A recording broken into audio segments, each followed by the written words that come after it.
Hello ladies and gentlemen, this is the Steven Hour. We are back with another Batman 66 episode review. Today we'll be reviewing the first episode of Season 2, which will be the first and only debut of the villain, the Archer. So let's quickly get into it.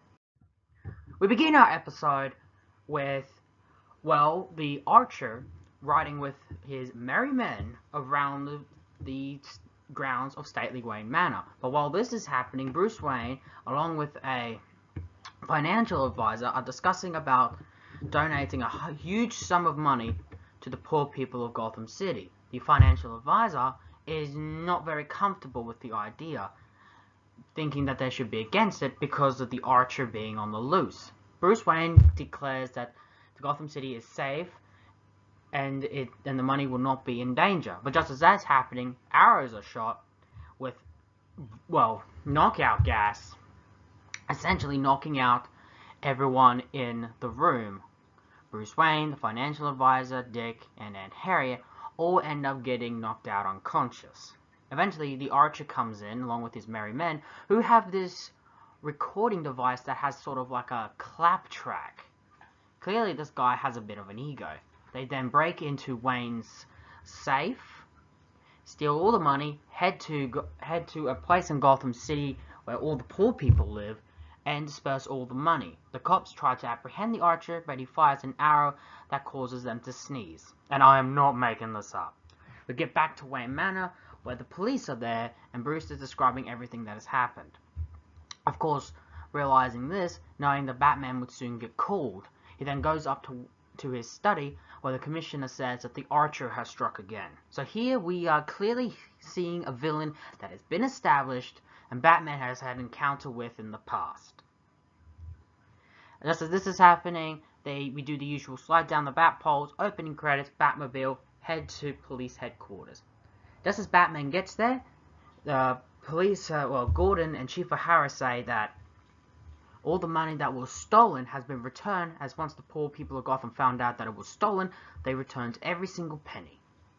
However, the financial advisor, who is here, is still against the idea of donating this money to charity, saying that with the Archer on the loose, that they shouldn't do it at all. However, Gordon tries to reassure them that with Batman and Robin on the case, no harm will fall to that money. And just as this is happening, the Archer fires one of his arrows that causes everyone in the room to be blind. And basically, the Archer declares himself, or he plans to rob the rich, give to the poor, and essentially replace Batman. He then quickly leaves, with Batman and Robin, once they got the eyesight back, begin to follow him. The financial advisor is wondering what the Archer says, and maybe he could replace Batman in the public's eyes, their new favorite. Of course, we get a fourth wall break from Gordon, saying that, that someone might substitute Batman, but no one could ever replace him. However, when Batman and Robin are essentially climbing down the wall, we get another window cameo from someone, and of course we get to find out who that is at the end of the video. They quickly get down, they try to find the hearse, not the hearse, sorry, they tried to find where the Archer and his men are, but of course they also find is a truck that is called the Trojan Hearse, clearly a reference to a Trojan horse, and that's all they could do.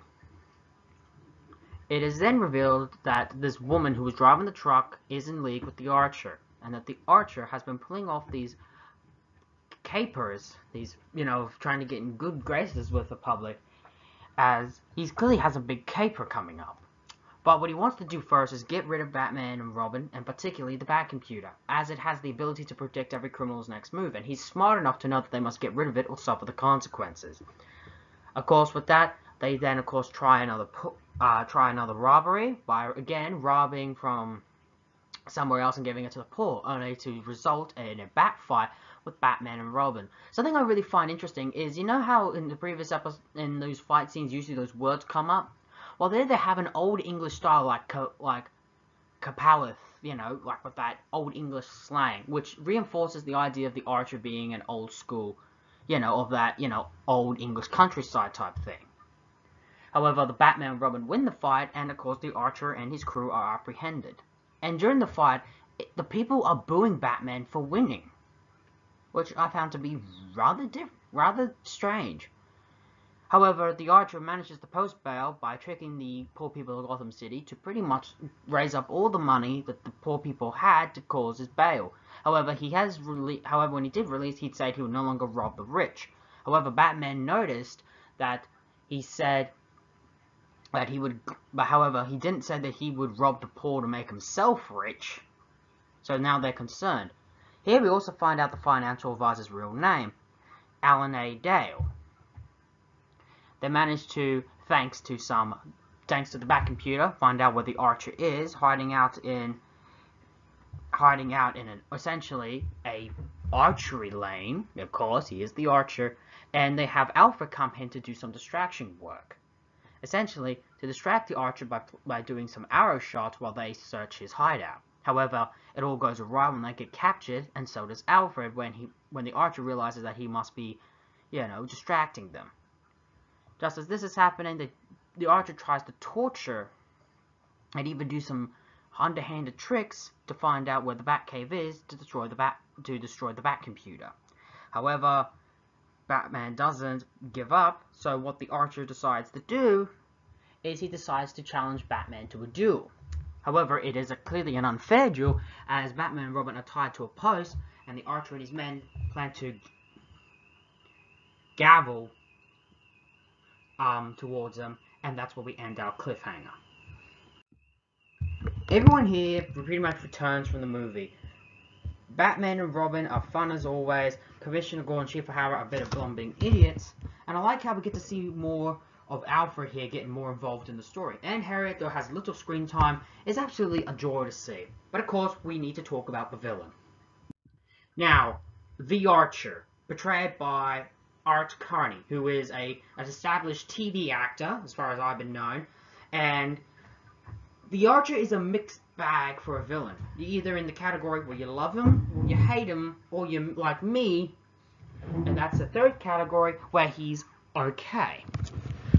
Now, the Archer is a mixed bag of being a villain that was both created for the show, but also existed in comics. You see, the Archer was actually a name of a Superman villain. However, for the show, he was drastically recreated to be a more twisted and criminal version of Robin Hood. Hell, even his men clearly have names ripped straight from Robin Hood's Merry Men. Friar Truck and Big John. And also, his female accomplice happens to have a name that is similar to Maid Marilyn. Art Carney, for me, does the role pretty much well. For me, I imagine that the Archer is a person who likes to put on the persona of being this Robin Hood, but he's actually a hood. This is his gimmick. He knows what he is. He's not crazy. He's not insane. He is a person who balances the ropes between those two. I really like the Archer to a degree. However, even I can admit, for a first season outing, this was probably not a good choice for a villain to start off your season with. However, I can't deny that Art Carney, doesn't portray this guy as fun. With that tape recorder with all that clapping sounds, this guy clearly has an ego. And I can't exactly deny that the idea of a crooked Archer as a Batman villain doesn't sound, it sounds pretty cool. And is a crook, and he's pretty much a play of Robin Hood, but I don't know. Something just doesn't feel right with this character, for me. But I can't deny that he's fun. I have mixed bags with this guy. I'll just say that. We also here have a window cameo. We have Dick Clark, who of course, as far as my research knows, was a huge TV and movie star. He's done so many acting work, I think, and this just shows just how huge the show was. The window cameos, both in the movie and during the last bit, and when it was first introduced in Season 1, during the Bookworm 2-parter, again, celebrities wanted to be on the show. Mostly, celebrities could only get the show by playing the villains. However, there would be some cameos. So this was the first time ever, and as a result, for celebrities who want to be on the show, the window cameo was the only way for them to be on the show. And it's just fun. It comes out of nowhere, it's fun, it's silly, and it gives you a brief insight to who these stars were at the time. Shoot a Crooked Arrow was the name of this episode. Overall, it's pretty fun. It's a fun episode. The Archer can be considered a weak villain, and hell, even I admit he's not that great. But I can definitely enjoy him. He's not at the bottom of the barrel, nor is he at the top. For me, the Archer is a villain that exists in between. Overall, this episode is pretty fun, and there's very little fault I can see with it. Overall, it's a pretty fun and enjoyable episode. And there we have it, Shoot a Crooked Arrow, the first episode of Season 2. Join us next time as we conclude the end to this two-parter in our next review. So until then, tune in next time for the same Steven hour, the same Steven channel, and so long for now, ladies and gentlemen.